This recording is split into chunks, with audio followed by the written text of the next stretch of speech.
ओम नमः सदेभ्य। ओम नमः सदेभ्य। ओम नमः सदेभ्य। मंगलम भगवान वीरो मंगलम गौतमो गणी मंगलम कुंद कुंदाद्यो जैन धर्मोस्तु मंगलम सर्वमंगल मांगल्य सर्वकल्याणकारकं प्रधानं सर्वधर्माणां जैनं जयतु शासनं जैनं जयतु शासनं वन्दितो सर्वसिद्धि ध्रुवमचलमणोभवं गतिं पत्ते मोक्षामि समये पाहुण मिणमुसुधकेवलीभणिदं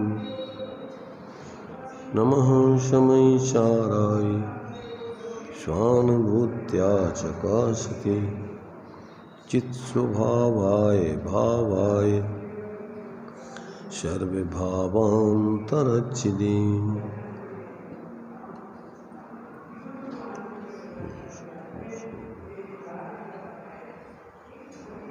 समय सार जी परिशिष्ट 47 शक्तियों की चर्चा अपनी यहाँ पर चल रही है। यहाँ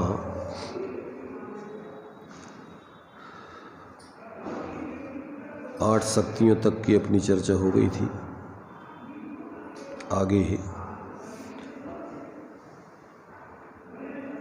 आत्मदर्शनमयी सर्वदर्शित्व शक्ति, आत्मज्ञानमयी सर्वज्ञत्व शक्ति। क्रम से ये 9-10 ये शक्तियाँ चलेंगी। तो यहाँ पर देखिए आत्मा चूँकि अनंत शक्तियों का पिंड है, उनमें से अपन को कुछ शक्तियों की जानकारी देकर उस शक्तिमान आत्मा की दृष्टि लक्ष्य करा करके उसका अनुभव करने की यहाँ पर आचार्य देव प्रेरणा दे रहे हैं। क्योंकि आचार्य देव तो अपने उस स्वरूप का अनुभव करते हुए उन शक्तियों का जो है प्रत्यक्ष संवेदन करते हुए उसका अतीन्द्रिय आनंद आदि भोगते हुए अन्य जीवों के लिए उस शक्तिमान आत्मा को यहाँ पर दर्शा रहे हैं। तो यहाँ सर्वदर्शित्व शक्ति का जो स्वरूप है, देखिए संक्षेप में क्या बताया। समस्त विश्व के सामान्य भाव को देखने रूप अर्थात सर्व पदार्थों के समूह रूप लोकालोक को सत्ता मात्र ग्रहण करने रूप से परिणमित ऐसे आत्मदर्शनमयी सर्वदर्शित्व शक्ति जानना चाहिए। इसके पहले अपन ने अभी चित्ती शक्ति और दृश्य शक्ति इन 2 शक्तियों की चर्चा की थी। तो वो जो है चित्ती और दृश्य शक्ति ज्ञान और दर्शन के स्वरूप को बताने वाली थी। अब यहाँ ये सर्वदर्शित्व और सर्वज्ञत्व शक्ति है।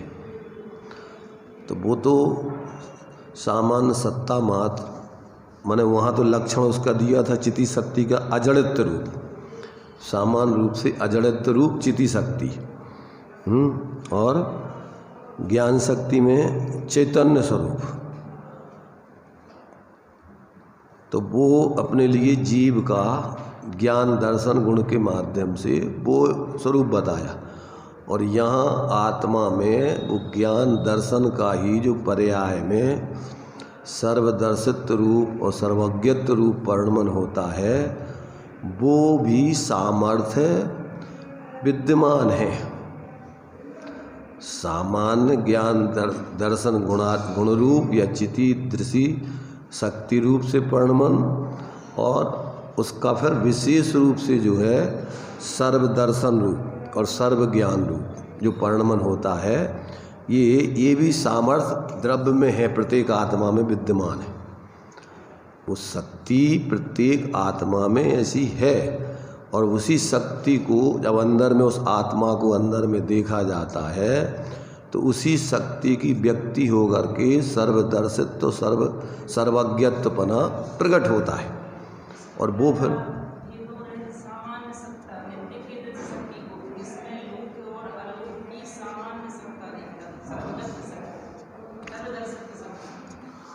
लोक लोक की सामान्य विशेष सत्ता जानना देखना तो ठीक है, गौण है वो, पर मूल में दिया हुआ है आखिरी मैंने उसमें मूल में कि आत्म दर्शनमयी और आत्म ज्ञानमयी। तो वो मूल में तो अपने आत्मा की शक्तियां हैं और आत्मा रूप से ही परिणमित होती हैं। वो कोई सर्वलोक के सामान्य अवलोकन और ज्ञान ये उसका सहज ही प्रकाशन है अपने दर्शन ज्ञान में। तो ये तो चूँकि क्या है, वो पर की अपेक्षा कथन है, पर ये शक्तियाँ तो आत्मदर्शन आत्मज्ञानमयी हैं, आत्मा की हैं, आत्मा रूप है, ये लोक रूप नहीं है। तो ये लोक तो सहज उसमें ज्ञात होता है। तो ये जो है अपने लिए जो इस प्रकार से कहा जाता है सर्वज्ञत्वपना, तो ये सर्वज्ञत्वपना ये क्या है, ये उसका पर की तरफ से कथन है उपचार का। सर्वज्ञत्वपना और सर्वदर्शित्वपना, तो ये तो परमार्थ से आत्मा का परिणमन है। क्या कहा, देखो अपने लिए जो निश्चय का कथन होता ना, निश्चय का कथन, तो निश्चय के कथन में अपने लिए 4 प्रकार का निश्चय बताया। कितने प्रकार का निश्चय होता है? 4 प्रकार का। कौन कौन सा? एक परम शुद्ध निश्चय है, एक शुद्ध निश्चय या साक्षात निश्चय है, और एक देश शुद्ध निश्चय है, और एक अशुद्ध निश्चय है। तो ये 3 कथन तो पर्यार्थक नय की अपेक्षा है। साक्षात या शुद्ध निश्चय नय, एक देश शुद्ध निश्चय नय, और अशुद्ध निश्चय नय। और जो परम शुद्ध निश्चय नय है वे द्रव्य स्वभाव की अपेक्षा है। तो ये द्रव्य स्वभाव रूप परिणमन करना भी ये द्रव्य की शक्ति है, ये सामान्य रूप से परिणमन करना, और विशेष रूप से परिणमन करना ये भी द्रव्य की पर्यायजन्य शक्ति है। ये द्रव्य में ऐसी सर्वज्ञत्वपने रूप परिणमन करने की भी शक्ति है वो। तो वो अशुद्ध निश्चय यानी शुद्ध साक्षात निश्चय नय कहो या शुद्ध निश्चय नय से वो आत्मा का ही ऐसी सामर्थ्य है उसमें। और वो क्या होता है, अभी है प्रत्येक द्रव्य में, चाहे वो भव्य हो चाहे अभव्य हो। कौन सी शक्ति है सब में? द्रव्य पने से तो उन सब में सर्वज्ञत्व और सर्वदर्शित्व शक्ति है आत्मज्ञानमयी। अब पर्याय पने से जो भव्य जीव हैं उनमें वो प्रकट होगी, अथवा ऐसा भी हो सकता है कि जो दूरान दूर भव्य हैं उनमें प्रकट होने की सामर्थ्य तो है पर्याय में, परंतु वो कभी प्रकट नहीं होगी। पर शक्ति सदा है द्रव्य में। कौन सी? सर्वज्ञत्व और सर्वदर्शित्व शक्ति द्रव्य पने से तो सभी जीवों में एक समान है, उसमें कोई अंतर नहीं है।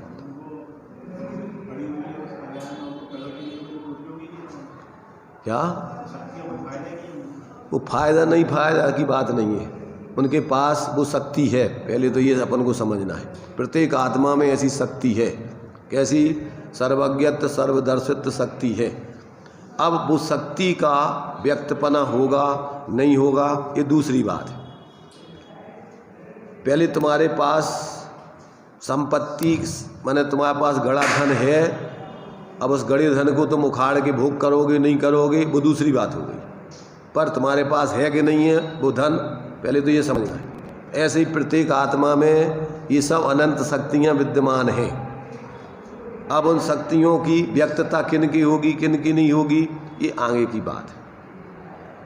तो यहाँ पर अपने लिए ये अभी पहले तो द्रव्य में सभी जीवों में ऐसी पर्याय में सर्वज्ञत्वपना रूप वर्णन करने की सामर्थ्य अनादि अनंत सबके पास है। कैसी है वो? सभी जीवों के पास है। अब वो व्यक्तता किसकी होगी किसकी नहीं होगी और व्यक्त होने की सामर्थ्य पर्याय में किसकी है किसकी नहीं है ये अलग है विषय, दूसरा विषय। तो ये अपन को पहले तो ऐसी शक्तियों का भंडार प्रत्येक आत्मा है, पहले तो अपन को ये समझना चाहिए। क्या? द्रव्यपने से कोई जीव में भेद नहीं है, सब जीव एक समान है। जो निगूढ़ में सो ही मुझ में सो ही मोक्ष मझार, अथवा भव और अभव आदि कोई भेद नहीं। अगर भव्यों में वो शक्ति नहीं होती तो ज्ञानावर्ण दर्शनावर्ण कर्म का उदय नहीं माना जाता उनके। समझ रहे ना? उनके भी क्या है वो? उनके भी सभी कर्मों का आश्रय बंद जो सब सामान्य जीवों के चलता है उनके भी चल रहा है। अब जिनके वो प्रकट होती है तो उनके वो नास्ति रूप में ज्ञानावर्णी दर्शनावर्णी कर्म का क्षय हो जाता है। अब वैसे तो क्षयोपशम तो सभी के भव्य के सबके ज्ञान दर्शन का चल ही रहा है, वीर का चल ही रहा है। उसमें ज्ञान दर्शन की क्षयोपशमिक भाव रूप परिणमन तो सबके चल रहा है। परंतु अब वो सर्वज्ञत्वपना और जो सर्वदर्शित्वपना है वो तो जिन भव्य जीवों के प्रकट होगा वो प्रकट रूप से उसका संवेदन करके अपने अंदर में जैसी शक्ति है वैसा व्यक्त रूप में अनुभव करेंगे। परंतु जो अभव्य है वो निरंतर अपने लिए पर्याय आदि रूप अथवा दूरानुदूर भव्य है वो अपने लिए निरंतर राग आदि रूप शरीर आदि रूप ही अनुभव करते रहेंगे। शक्ति तो सबके पास है। माने ये अपने लिए ये समझने की स्थिति है कि सभी जीवों में इस प्रकार की सर्वदर्शित्व और सर्वज्ञत्व आत्मज्ञानमयी आत्मदर्शनमयी है। वो आत्मा का स्वभाव है, द्रव्य स्वभाव है वो तो। अब पर्याय ये द्रव्य में ऐसा सामर्थ्य है। अब वो सामर्थ्य व्यक्त होगा किनके होगा नहीं होगा, पर्याय में व्यक्त करने की सामर्थ्य किसकी है नहीं है वो एक अलग चीज़ होगी।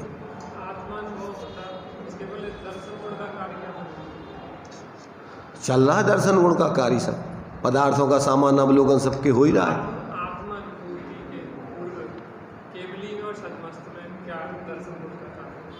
केवली और छद्मस्त के अंतर इतना ही है कि केवली भगवान एक साथ उनका परिणमन होता है और छद्मस्तों के क्रम से होता है। दंसण पुब्बम नाणम छद्मत्थाणम न दुर्नियोग होगा।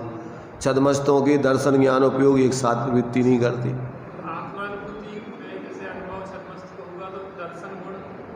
दर्शन गुण से पहले अपनी सत्ता का सामान्य अवलोकन करेगा, फिर उसी का ज्ञान में एकाग्र होकर के विशेष अनुभव करेगा। चारित्र में उसकी स्थिरता करेगा, श्रद्धान में उसकी प्रतीति करेगा, वीर में उसकी संरचना करेगा। अभी उसका सब बहिर्मुक्ता रूप परिणमन चल रहा है। हाँ, जानेगा ज्ञान अपनेपन रूप जानेगा, चारित्र उसमें स्थिर होगा। दर्शन उसको सामान्य रूप से देखेगा, वीर उसकी रचना करेगा।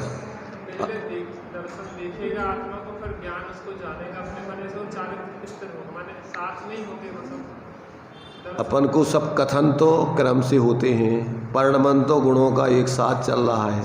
अब छद्मस्तों के सिर्फ लब्धि उपयोग रूप में, माने इसका जो परिणमन है लब्धि उपयोगात्मक रूप होता है। जिस समय एक का परिणमन होता है उस समय दूसरे की लब्धि है, प्रवृत्ति नहीं है। समझ रहे? परिणमन तो हो रहा है, क्षयोपशम ज्ञान सभी के है, बिना क्षयोपशम के कोई जीव नहीं है, चाहे वो भव हो चाहे अभव हो। तो ये सबका परिणमन है, परंतु छद्मस्त जीवों का उपयोग का परिणमन एक समय में एक ही होता है, दोनों नहीं होते हैं। और फिर इसके बाद जब स्वरूप अनुभव होता है तो स्वरूप अनुभव के काल में वहाँ पर कोई विकल्प नहीं है। सामान अवलोकन पूर्वक विशेष जानपना वहाँ निरंतर बढ़ता हुआ स्वरूप स्थिरता होकर के स्वरूप संरचना पूर्वक आत्म प्रतीति बराबर वहाँ सब गुणों का अपना सम्यक परिणमन वहाँ चलता रहता है। दर्शन क्या होता था पहले, इसमें तो क्रम पड़ेगा। दर्शनोपयोग आत्मानुभूति के पहले दर्शनोपयोग ने अपना काम किया, फिर ज्ञानोपयोग ने अपने ऊपर विचार, तो दर्शन पूर्वक ज्ञान, तो उसमें क्रम पड़ता चलता है आत्मानुभूति में। तो पहले दर्शन में सामान अवलोकन मैंने बाकी जो भी काम थे एक साथ चल रहे थे, लेकिन यहाँ तो भेद पड़ जाएगा ना दर्शन और ज्ञान। तो लब्धि उपयोग परिणमन दो प्रकार से होता है। सदमस्तों के ज्ञान दर्शन वीरी का परिणमन जो है, जैसे ज्ञान दर्शन का परिणमन क्षयोपशम तो प्रकट एक साथ है सब, परंतु उसका व्यापार जिस समय हो रहा है तो उस समय एक का व्यापार होगा, दोनों का एक साथ व्यापार नहीं होगा, पर क्षयोपशम विद्यमान है उसकी। अब जब ज्ञान का परिणमन होगा उस समय दर्शन का लब्ध्यात्मक चला, माने उसका दर्शन पूर्वक ज्ञान, उसी के संबंध में ज्ञान होगा।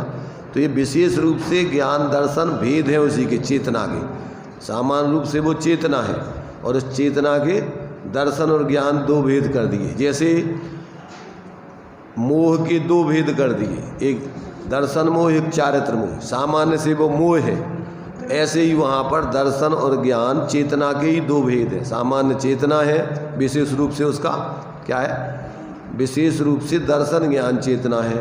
पर उसमें भी अपन को एक एक के भेद कितने कर दिए, दर्शनोपयोग के चक्षु दर्शन, अचक्षु दर्शन, अवधि दर्शन, केवल दर्शन। तो छद्मस्तों का अब अपने लिए चक्षु दर्शन, एक समय में एक ही दर्शन का उपयोग होगा, लब्धि होगी। मान लीजिए अवधि ज्ञान तक की उसके पास सामर्थ्य है, तो अवधि ज्ञान के पहले अवधि दर्शन होगा, परंतु एक समय में उसके जिस समय चक्षु अचक्षु आदि कोई दर्शन हो रहा है, अन्य दर्शनों की प्रवृत्ति नहीं हो रही। सामर्थ्य सब व्यवस्था है, वो तत्समय की योग्यता क्या है, वो उसके उनके गुणों का परिणमन करने का इसी प्रकार का क्रम है, वस्तु व्यवस्था है वो। तो जब तक इस प्रकार से जीव को अपना अंदर में ऐसे सामर्थ्यवान, देखो द्रव्य गुण पर्याय पूरी एक वस्तु है। तो जैसे चैतन्य वस्तु जीव है, द्रव्य है, जीव है, वस्तु है, उसके लिए पदार्थ है, नाम आप कुछ भी दो। तो जिस समय अपन अपना उपयोग आज तक अपनी पर्यायों में अपन ने अपने द्रव्य को, अपने गुण रूप द्रव्य को कभी नहीं देखा। क्या किया उसमें, निरंतर उसमें अपन ज्ञेयों को देखते रहे, रागादिक को देखते रहे, सुख दुख आदि को देखते रहे। कभी भी ऐसा अंदर में उस ज्ञान में भी जो आत्मा व्याप्ता है, उस आत्मा पर लक्ष्य करके कभी उसकी अनुभूति नहीं हुई। इसलिए निरंतर जीव भ्रम में रहा है, रात दिन मिथ्या कल्पनाओं में जीता रहा है और जी रहा है। तो जब तक ऐसा अंतर में उसको अभेद अपने उस ज्ञान बान अथवा ऐसे अनंत गुणात्मक, धर्मात्मक, सत्यात्मक अपना आत्मा का अभेद होकर के अनुभव नहीं होता, तब तक उसकी मिथ्या भ्रांति का अभाव नहीं होता। जीवन में निर्विकल्प होकर के आत्मानुभूति पूर्वक, अतीन्द्रिय आनंद पूर्वक मोक्ष का मार्ग प्रकट नहीं होता। धारा प्रवाह भ्रम ही बना रहता है, मिथ्या कल्पना ही चलती रहती, एक क्षण के लिए भी निर्विकल्प हो गए आत्मानुभूति नहीं होती। तो ये जहाँ से उसके अंतर में अपने उस एकत्र भक्त आत्मा की अनुभूति प्रारंभ होती है, वहाँ से ये अनंत सामर्थ्यवान आत्मा जब दृष्टि अपने स्वरूप की होती है, तो ज्ञान में फिर वो निरंतर अपने लिए उसी रूप जानता है कि मैं ये हूँ। बाकी सबका ज्ञान होने पर उनमें अपनापन नहीं होता, उसकी काय में अपनापन रहता है। जैसे अभी अपने लिए जिस असमान जाति द्रव्य पर्याय में एकत्व बुद्धि है, तो बस उसी में है। अब चूंकि मिथ्यात्व के कारण से उससे संबंधित बहुत सी चीज़ों में अपना अहंकार ममकार होता रहता है, ये भी मेरे, ये भी मेरे, ये भी मेरे, सब मिथ्यात्व के असंख्यात भेद है। परंतु सम्यक दर्शन हो जाने के बाद एकमात्र अपने उस अभेद आत्मा की अनुभूति प्रतीति पूर्वक ज्ञान में जानकारी तो सब होती है, क्योंकि अनेकांतात्मक ज्ञान है और अनेकांतात्मक ज्ञान में जो जैसा है वैसा जानता है। पर अपनापन किस में होता है, अपना स्वरूप किसे जानता है, उस एकत्व भक्त आत्मा को ही अपना स्वरूप जानता है, इसके अलावा और किसी को अपना स्वरूप नहीं जानता। और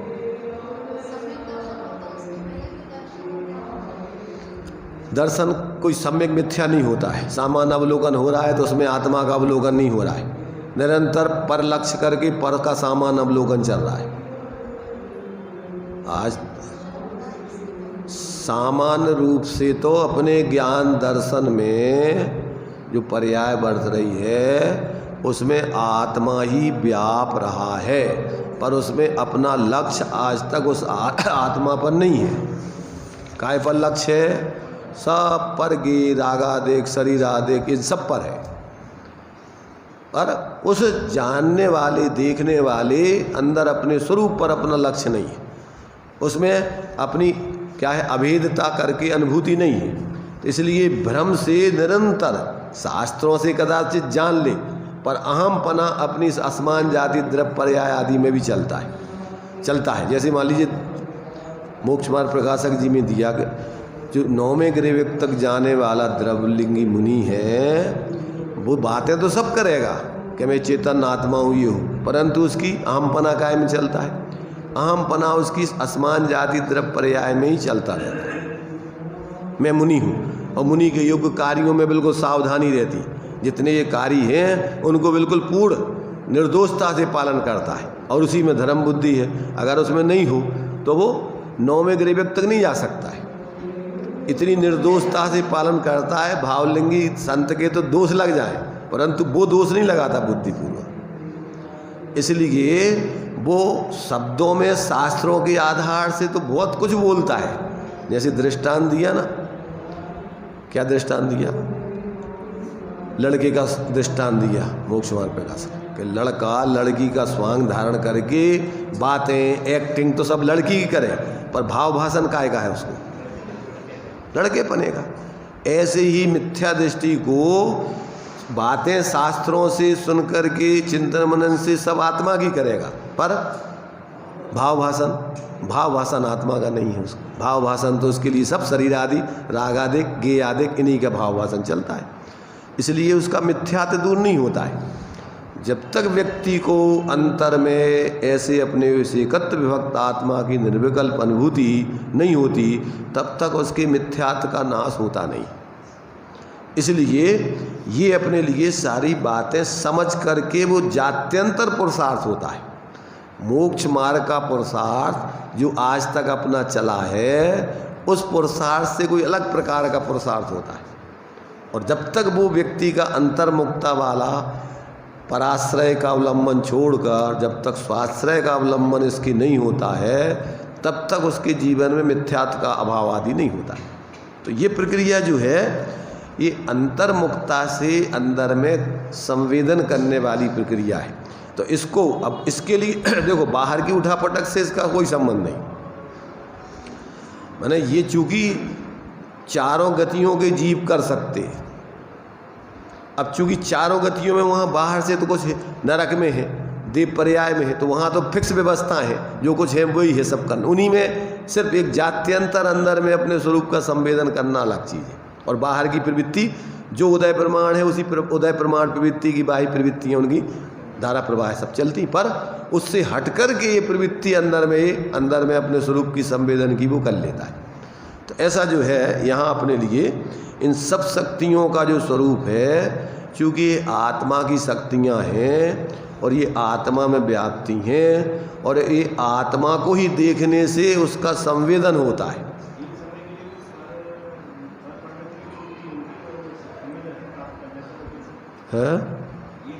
एक समय के लिए परपरिणति नहीं छूटती होगी, नहीं, वो बाहर की उपयोग तो बाहर से हटके स्वरूप में जाए बगैर स्वरूप का अनुभव होते नहीं है।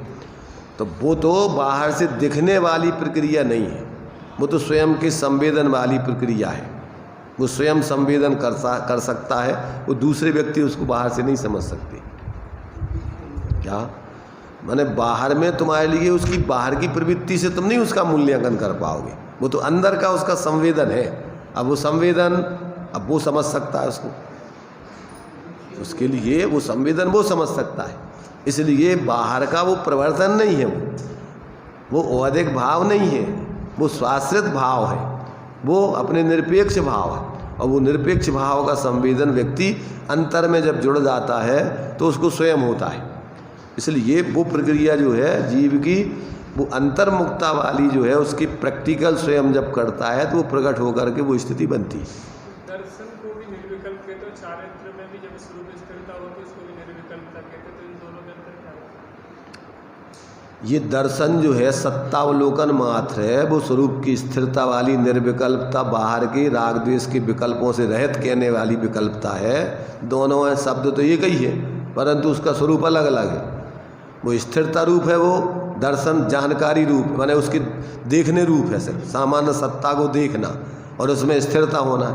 तो वो राग द्वेष के विकल्पों से रहित होता है निर्विकल्प, और इसको अपन बोलते हैं भेदों से रहित निर्विकल्प।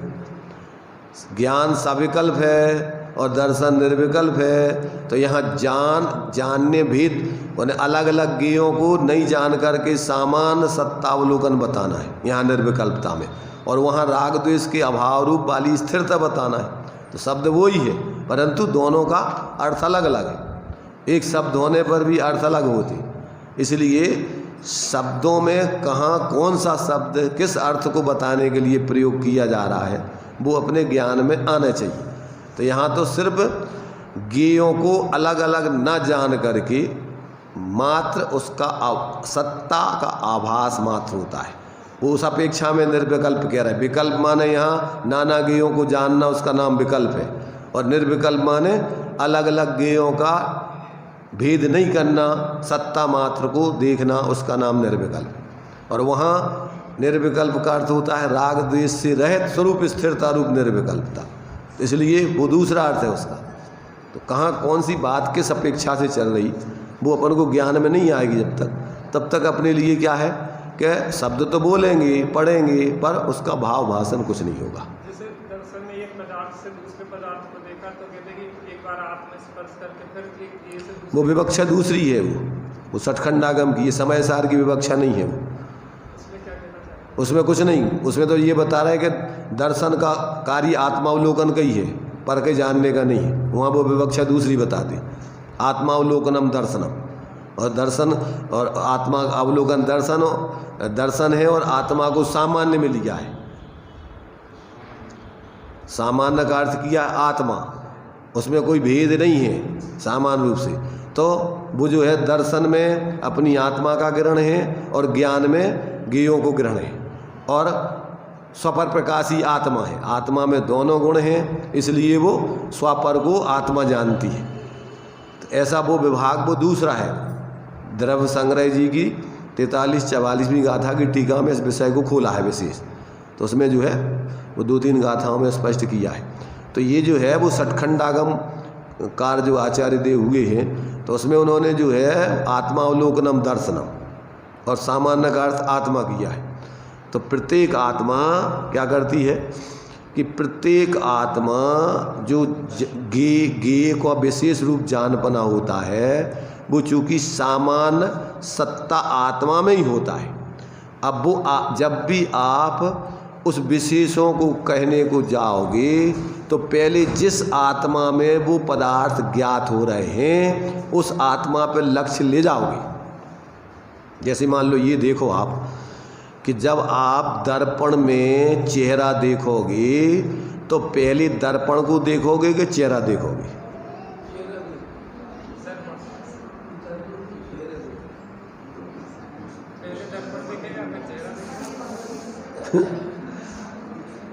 तो बिना आत्मा को देखे क्या ज्ञान में ज्ञात होने वाले ज्ञेयों को देख सकते हो आप? क्या करोगे उसमें? आत्मा को देख करके ही आप क्या करोगे? मैंने ऐसा देखा, तो तुम कौन? तुम आत्मा। तुमने आत्मा को देखा कि नहीं? बिना आत्मा को देखे अन्य ज्ञेयों को कैसे देख पाओगे? क्या उस क्षण में आत्मा को देखा तो उसको देखने में भेद नहीं है वहाँ पर, क्योंकि उसमें दर्शन में भेद नहीं होते, और ज्ञान में जब तक मिथ्यात नहीं जाता है तो ऐसा ये आत्मा है और ये ज्ञेय है ऐसा भेद नहीं होता है। वहाँ क्या चलता है?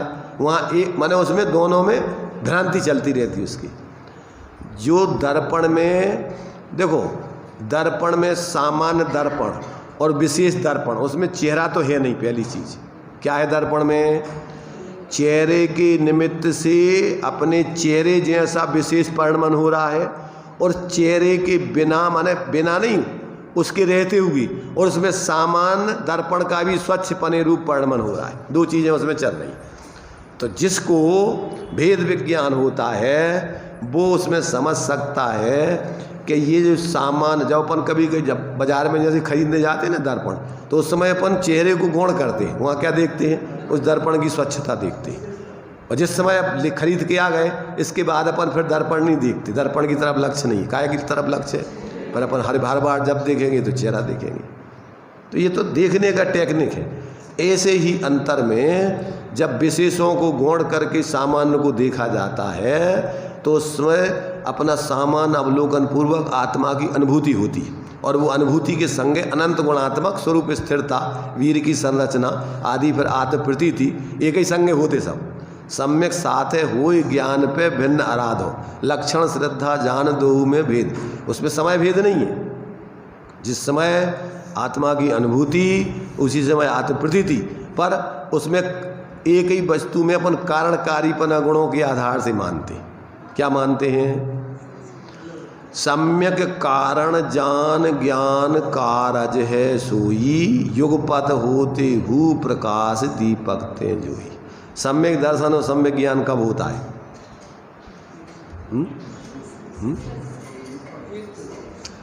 ऐसा सोचो, लोक में अपन दिया जाता है कि बाप और बेटे का जन्म कब होता है? क्या बाप और बेटे का जन्म कब होता है?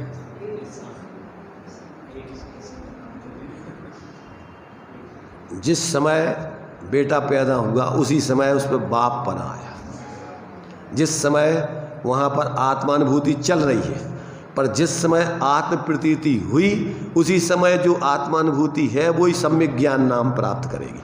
वही बाप जो पहले है वो, परंतु जब बच्चा नहीं हुआ तब तक वो बाप नहीं बनता है। बाप कब बनता है? ऐसे ज्ञान पहले है, परंतु वो सम्यक ज्ञान नाम प्राप्त कब पड़ता है?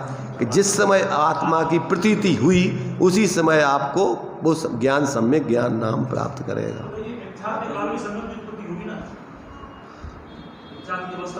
अंधकार के साथ में प्रकाश रहेगा। अरे दो पर्याय हैं ये, उधर उसका अभाव, एक ही संगे दो कार्य होंगे। इधर अंधकार का नाश होगा। ये उंगली जो है तो ये बताओ कि टेढ़ेपन का सीधेपन का नाश और टेढ़ेपन का उत्पाद कब होता है? एक ही क्या है, एक साथ दोनों हो रहे हैं। क्या उधर सीधेपन का अभाव हो रहा है, इधर टेढ़ेपन का उत्पाद हो रहा है। दो पर्याय हैं ये, सीधेपन की पर्याय एक है, टेढ़ेपन की पर्याय दूसरी है। तो उधर वो जाएगी और ये पैदा होगी, इधर वो जाएगी। तो समय भेद नहीं है उसमें। उत्पाद व्यय में समय भेद नहीं है। उत्पाद व्यय ध्रुव तीनों एक समय में होती है, पर पूर्व पर्याय का व्यय, उत्तर पर्याय का उत्पाद या वर्तमान पर्याय का उत्पाद, और गुणपने या द्रवपने से वस्तु ध्रुव, ऐसा एक ही समय में तीनों चीज़ें चलती। प्रति समय पूर्व पर्याय का व्यय, नवीन पर्याय का उत्पाद, और द्रव्य या गुण ज्यों कहते हैं उसमें गुण की पर्याय बोलना है। तो जिस समय मिथ्यात्व का अभाव हुआ तो सम्यक का उत्पाद कब होगा? अंतराल है, उतने समय बीच फिर दूसरी दो दशाएं कैसी हो जाएंगी उसमें। इसलिए ये अपने लिए समझने में क्या है, ऐसा लगता है कि दो काम एक संग कैसे हो जाएंगे। तो एक पहले वो हुआ, पहले सम्यक हुआ, बाद में मिथ्यात्व गया, या पहले मिथ्यात्व गया बाद में सम्यक हुआ। क्या हुआ भाई? एक समय में ही दोनों चीज़ें एक समय में उत्पन्न होंगी। तो उसी समय जिस समय सम्यक हुआ उसी समय इधर मिथ्यात्व का नाश हुआ। और श्रद्धा गुण वही का वही, जो अभी मिथ्यात्व रूप परिणमन कर रहा था वही। तो जो पानी उष्ण था वही पानी शीतल हुआ। तो वही उष्णता का उसका गुण, शीतलता का माने जो उसमें गुण है स्पर्श का, स्पर्श में जिस समय उष्णता गई उसी समय शीतलता आई। ना तो उस समय बीच के समय में कहा वो पर्याय के बिना थोड़ी रहेगा गुण। इसलिए उधर दोनों, इधर जो है सीधी हो, जितनी सीधी हो रही है उतना टेढ़ापन दूर हो रहा है। क्या हो रहा है? सीधापन माने दूसरे रूप में तो ऐसा कह देते हैं कि नवीन पर्याय का उत्पाद ही पूर्व पर्याय का व्यय है। क्या कहते हैं उसको? नवीन पर्याय का उत्पाद ही पूर्व पर्याय का व्यय है। पूर्व पर्याय का व्यय ही नवीन पर्याय का उत्पाद है। तो ये जो है ये अपन को चूंकि क्या है, कुछ विषय सूक्ष्म है। अब ये जब तक, तो अब अपना क्या है, अब अपना लक्ष्य अब अपन को इतने जल्दी बदलता रहता है, अपन को पता ही नहीं पड़ता।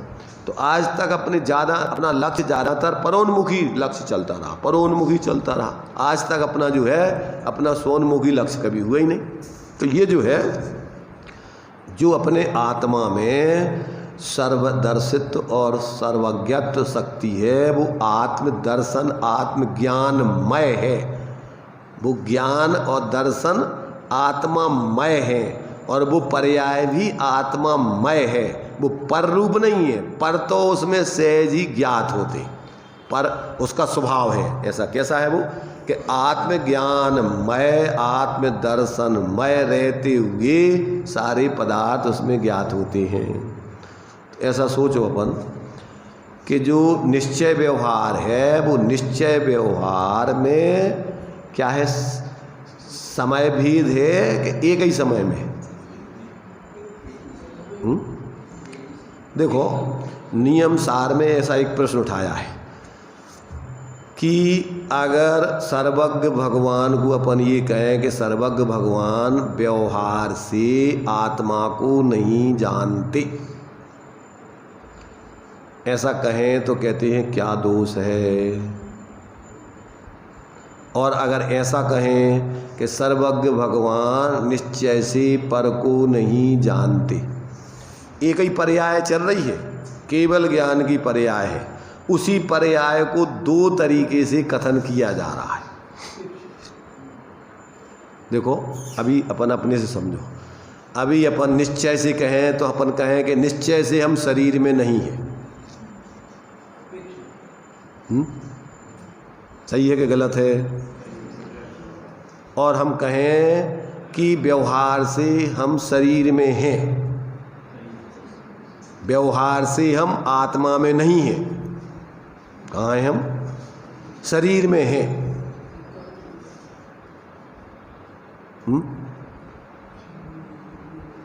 क्या है?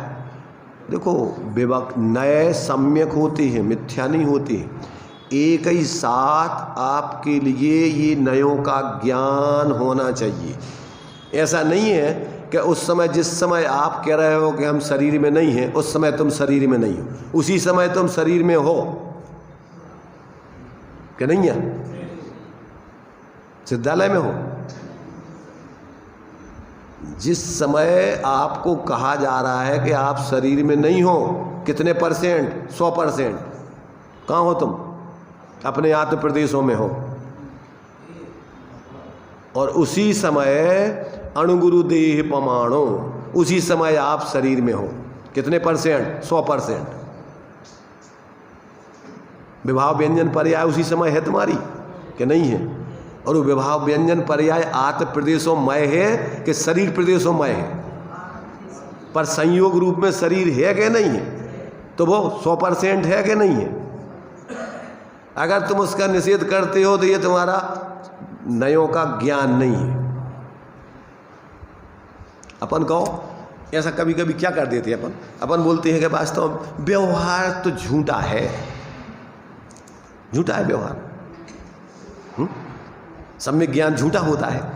इस सम्यक ज्ञान के भेद हैं सब। कौन से? संयोग की तरफ से कथन करना।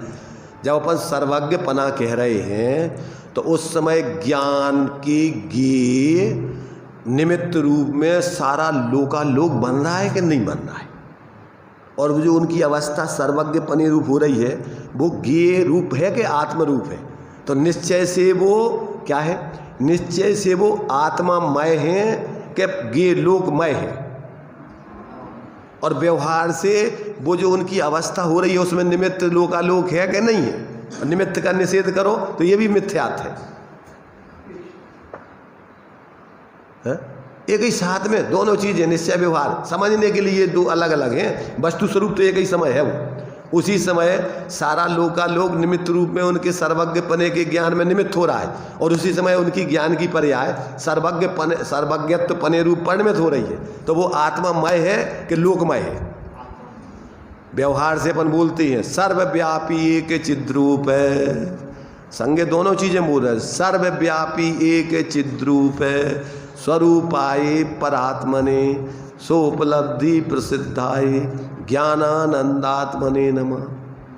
सर्वव्यापी होने पर भी एक चिद्रूप है, एक चैतन्य स्वरूप है वो। तो व्यवहार से कैसे हैं वो? सर्वव्यापी, जानने की अपेक्षा। और जानपना भी कैसा है? वो निमित्त रूप में है, तन्मय रूप में नहीं है, ध्यान रखना। और व्यवहार से ऐसा भी बोलते हैं मानो कि वो ज्ञान में खचित हो गए हैं, ज्ञान में आ गए हैं, ज्ञान सब उनको पी लिया हो, पर वास्तव में तो क्या होता है? वो ज्ञेय आत्मा से अत्यंत भिन्न रहते हैं, पर उसमें निमित्त नैमित्तिक पने से ऐसा नियम से निमित्त नैमित्तिक संबंध है ही।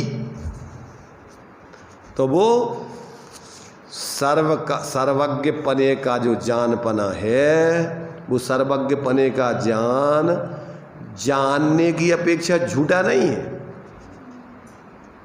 पर तन्मय होने की अपेक्षा वो सब में चला गया हो, ज्ञान गे उनमें आ गया, ऐसा नहीं है। बस पृथक रह करके वो ज्ञान सब ज्ञेयों को अपने ज्ञान रूप रहकर जान रहा है, और सारे ज्ञेय पृथक रह करके ज्ञान में ज्ञात हो रहे हैं। उनमें प्रमेयत्व नाम का धर्म है, इसमें प्रमाण नाम का जानने का स्वभाव है।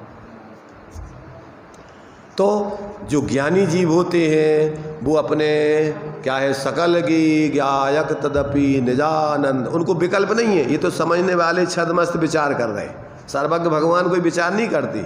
उनका तो ऐसा सहज ही क्या हो रहा है, संपूर्ण पदार्थ ज्ञान के विषय बनते हुए भी वे अपनी आत्मा से अभेद तन्मय होकर अतीन्द्रिय आनंद भोग रहे हैं।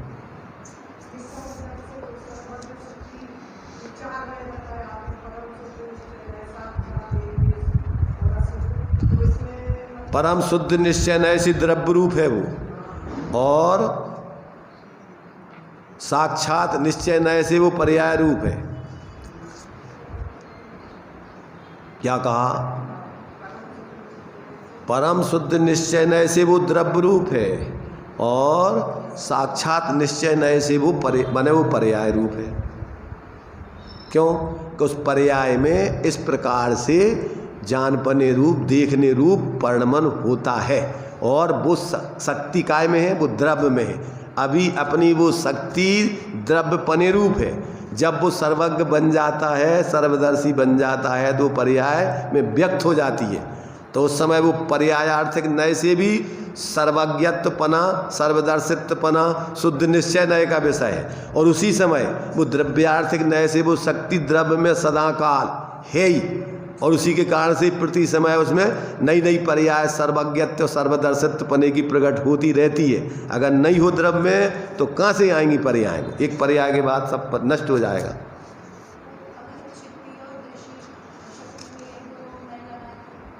वो चिति और दिशि सामान्य पने रूप है, उसमें अजड़त्व पने का उसका लक्षण लग दिया है। वो अजड़त्व पने रूप माने जड़ के अभाव रूप बताना है उसको, वो अपने चैतन्य स्वभाव की सिद्धि करना है उसमें। और इसमें अपन को सर्वज्ञ सर्वदर्शित्व पने की सिद्धि करना है। तो वो अपने लिए उसी का जो है पर्याय का विशेष परिणमन की सामर्थ्य बताना है, और वो सामान्य रूप से चिति दृष्टि शक्ति वो ज्ञान दर्शन की मुख्यता से बताना है, चैतन्य पने की माने उसका स्वभाव सिद्ध करना है आत्मा का, वो जड़पना पर पदार्थों से पृथकता सिद्ध करना है। तो अब ये सब देखो माने वस्तु जो है द्रव्य गुण पर्यायात्मक है अथवा चतुष्टयात्मक है। तो वैसे ये सब शक्तियाँ प्रत्येक अपने में है, चूँकि विभाव रूप परिणमन उसका स्वाभाविक नहीं है, कर्म सापेक्षता से होता है, और उसमें अज्ञान दशा मिथ्या दशा में उसमें आत्मा की प्रसिद्धि नहीं होती है। उसमें काय की प्रसिद्धि होती है? उसमें पर की प्रसिद्धि, रागादिक की, सुख दुख आदि की, ज्ञेयों की, इसलिए वो आत्म प्रसिद्धि करने वाली नहीं है। कौन? जबकि हाँ, जबकि प्रवचन सार जी में वो निश्चय से आत्मा का ही स्वभाव है। कौन सा? मिथ्यात रागादि रूप परिणमन होना, वो निश्चय से किसका है? उसका कर्ता कौन है निश्चय से? पर्यार्थिक नय से उसकी स्वयं की पर्यायगत योग्यता से हो रहा, अभेद दृष्टि से वही आत्मा उसका कर्ता है। क्योंकि कर्तापने की परिभाषा क्या है? या परिणमति सा कर्ता।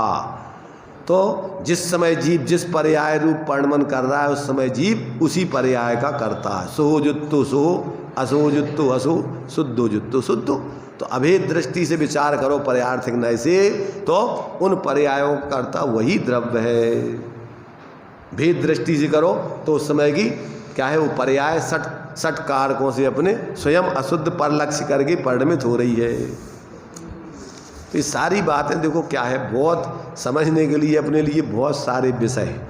अब उन सारे विषयों को जब अपन गहराई से समझें तो क्या है, अब उपयोग में अपना इधर उधर से सारा सब बात खत्म हो जाता है, तो कुछ नहीं याद रहता अपन को। क्या होता है? अगर एकाग्रता करोगे और एकाग्रता नहीं करोगे तो क्या होगा कि कुछ समझ में नहीं आएगा, प्रमाद चलता रहेगा, अरुचि बढ़ती रहेगी, या अपने उपयोग में उतनी सजगता नहीं रहेगी। अगर देखो, समझ में नहीं आना अलग चीज़ है, पर समझने का प्रयत्न भी नहीं करना अलग चीज़ है। समझ में आ जाना एक तुम्हारी पात्रता है, विशुद्धता है, और समझने का प्रयत्न नहीं करना ये तुम्हारी अरुचि है।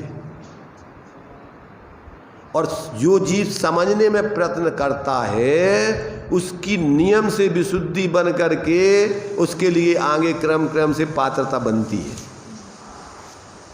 नियम है, क्यों? कि समझने में बुद्धि लगाएगा उस समय उसके परिणाम संपूर्ण बाहर के राग द्वेष मोह आदि की बुद्धिपूर्वक, जो टोडामल जी ने स्वाध्याय के 10 लाभ तत्काल लिखी है। कौन कौन सी?